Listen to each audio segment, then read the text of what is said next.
आप सभी का ITV न्यूज़ पर हार्दिक स्वागत है। आप हैं मुकेश कुमार के साथ। आज दुनिया के अंदर, देश के अंदर आज अगर किसी बात की चर्चा होती है तो वो सिर्फ किसान आंदोलन की चर्चा होती है। आइए बात करते हैं MPS चड्ढा से, जो पूर्व उपाध्यक्ष हैं सिख गुरुद्वारा प्रबंधक कमेटी के, कि वो किस तरह से इस आंदोलन को अब देख रहे हैं। जबकि हमने आपको कुछ दिन पहले दिखाया था कि जब तक राजनीतिक पार्टियां इस आंदोलन से नहीं जुड़ी थी, आज 26 पार्टियां भी इस आंदोलन से जुड़कर एक तरफ हो गई हैं।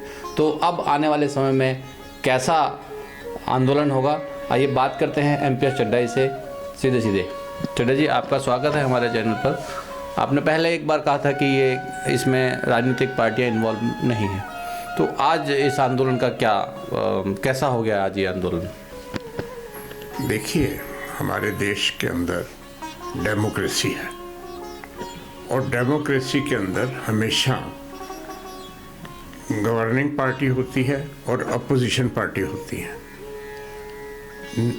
मुद्दा कुछ भी हो, जब भी कोई आंदोलन अच्छे स्टेज के ऊपर पहुंच जाता है, रिकग्नाइज हो जाता है। आज ये किसान आंदोलन सिर्फ हिंदुस्तान के अंदर ही नहीं, वर्ल्ड की बड़ी बड़ी कंट्रीज को पता है कि इस आंदोलन जो है वो एक बहुत ही मजबूत आंदोलन है और ऐसा आंदोलन है कि जैसा पहले ऐसा कभी नहीं हुआ। जब ऐसा मौका होता है तो अपोजिशन पार्टीज भी उसके अंदर अपने आप आ जाती हैं, वो अपनी माइलेज लेने के लिए आ जाती हैं। और हम लोग भी, अगर कोई हमें मिलता है, किसान कोई मिलता है, तो वो सपोर्ट उनको चाहिए। जब दूसरी राजनीतिक पार्टीज भी किसान का झंडा ऊंचा करने में साथ देंगी तो किसान क्यों नहीं उनको एक्सेप्ट करेंगे। लेकिन फिर भी किसान जितने भी हैं, चाहे वो पंजाब से हैं, हरियाणा से हैं, महाराष्ट्र से हैं, कर्नाटका से हैं, सब किसानों ने अपनी लीडरशिप अपने हाथ में रखी हुई है। किसी भी राजनीतिक नेता को उन्होंने अपना स्टेज नहीं दिया है। लेकिन इस माहौल को देख के, जहां गवर्नमेंट ने अपोजिशन पार्टीज का नाम लिया, तो अपोजिशन पार्टीज के लिस्ट में जहां माओवादी, वामपंथी, मुस्लिम लीग, अकाली दल, इन पार्टियों की सपोर्ट लेने के बावजूद भी इनके हाथ के अंदर कुछ नहीं है। गवर्नमेंट से अगर बात करनी है तो किसान नेता उनसे बात करते हैं। तो ये राजनीति नहीं है, राजनीतिज्ञों की सपोर्ट है। लेकिन बड़े अफसोस की बात है कि इस आंदोलन को सिखों का आंदोलन बताया जा रहा है, इस आंदोलन को खालिस्तानियों का आंदोलन बताया जा रहा है, इस आंदोलन को पाकिस्तानी सपोर्ट से को बताया जा रहा है। मैं समझता हूं, और यह कहा जा रहा है कि ये लोग देश की सपोर्ट में नहीं है। लेकिन मैं बताना चाहता हूं कि सिख कौम हमेशा अपने देश के साथ रही है, आज से नहीं, सदियों से भी। जब भी देश को ज़रूरत पड़ी है, ये देश के ऊपर कुर्बान होने वाली कौम है।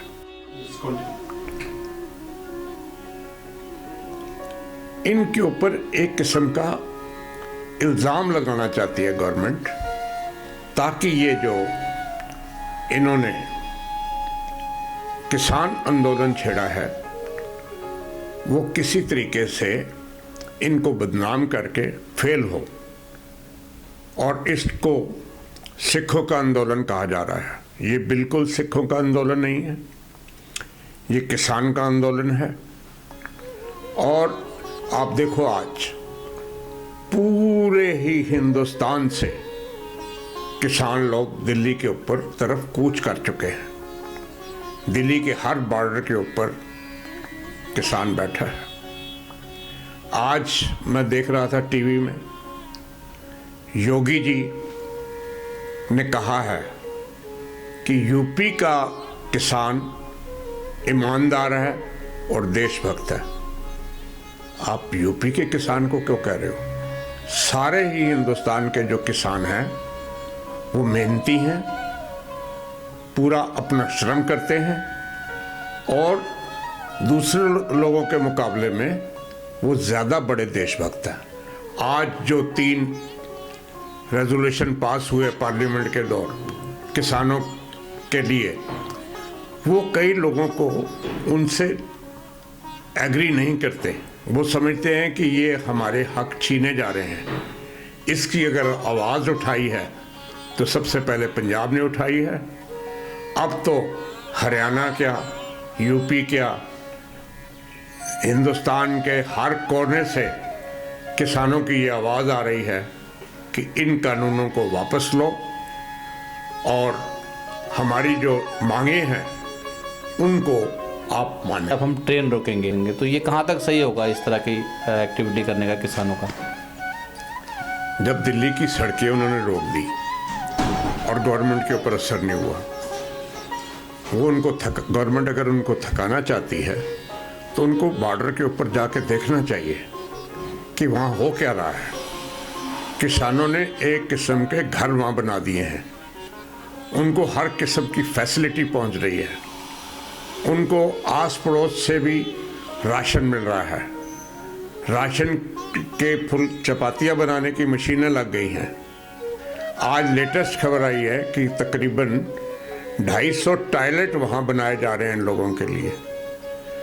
जब उनको फैसिलिटीज़, जहाँ तक ठंड का सवाल है, उनको रजाइयाँ, तुलाइयाँ, कंबल तक बांटे जा रहे हैं, ड्राई फ्रूट तक बांटा जा रहा है, मेडिकल हेल्प पूरी मिल रही है, तो वो जल्दी वापस जाने वाले नहीं हैं। दिल्ली सिख गुरुद्वारा कमेटी क्या इसके अंदर अपने सहयोग दे रही है, कैसे कर रही है? जहाँ तक किसान आंदोलन का सवाल है, दिल्ली सिख गुरुद्वारा प्रबंधक कमेटी के आंदोलन के मैनेजमेंट में और आंदोलन के लीडरों के साथ उनका कोई तल्लुकात नहीं है। एक सिखिज्म के अंदर शुरू से ही, गुरु नानक देव जी के समय से ही ये बात भरी गई है कि सेवा जरूर करें। सिर्फ हमारे मन के अंदर सेवा भाव के अलावा और कुछ नहीं है। दिल्ली गुरुद्वारा प्रबंधक कमेटी एक रिलीजियस ऑर्गेनाइजेशन है। रिलीजियस के तौर के ऊपर अगर किसी की सेवा करने का मौका मिले तो हम पीछे नहीं हटते। धन्यवाद चड्ढा जी, आज आपके विचारों से और लोगों को जागृति मिलेगी। अभी आपने सुना कि चड्ढा साहब, एमपीएस चड्ढा साहब का एक ही कहना है कि दिल्ली सिख गुरुद्वारा कमेटी हमेशा ही रिलीजियस कमेटी रही है और सेवा के लिए हमेशा अग्रसर रही है। चाहे वो कोरोना पीरियड हो, चाहे किसी भी तरह की देश के अंदर आपदा होती है, तो दिल्ली गुरुद्वारा सिख प्रबंधक कमेटी सबसे पहले आगे आती है। उन्होंने ये भी कहा कि सरकार को किसानों की बातों को मानना चाहिए, ये उनका मानना है। Mukesh Kumar, AD news.